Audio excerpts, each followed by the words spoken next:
বার্ষিক শতকরা 10% হারে 1000 টাকার 2 বছর পর সরল ও চক্রবৃদ্ধি মুনাফার পার্থক্য কত? সরল মুনাফা সমান আমরা জানি আয় সমান PNR। এখানে পি হচ্ছে 1000, এন হচ্ছে 2 বছর এবং আর হচ্ছে 10/100। 100 হচ্ছে সূত্রের মানে পার্সেন্টের কারণে 100 ব্যবহার করা হয়, তাহলে এটা কাটাকাটি করলে হয় 200 টাকা, অর্থাৎ সরল মুনাফা হবে 200 টাকা। আর চক্রবৃদ্ধি মুনাফার সুদ আসলের সূত্র হচ্ছে P × 1 + R/100⁴ কিন্তু যেহেতু আমরা আসল শুধু সুদটা বের করবো, সেজন্য আসলের জন্য 1 আমরা বিয়োগ করে দিব, তাহলে কিন্তু সুদটা পাওয়া যাবে।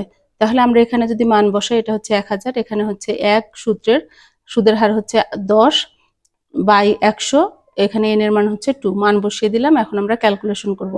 তো এই জায়গাটা আমরা শুধু ক্যালকুলেশন করি, এটা কাটা যায়, থাকে উপরে থাকে 1, নিচে 10, লসাগু করলে 10 লসাগু, উপরে হলো 10 + 1, বাকি যা ছিল তাই কিন্তু ঠিকই আমরা নামায় নিয়ে আসতেছি।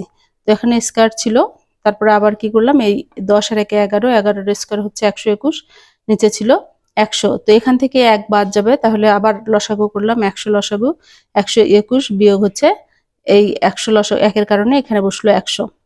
তো আমরা এই ডিটেল বলতেছি না, তারপরেও বলি একটু যে এখানে যদি নিচে 1 ছিল, 1 100 এর মধ্যে একবার যায়, 100 দিয়ে 1 কে গুণন করলে 100।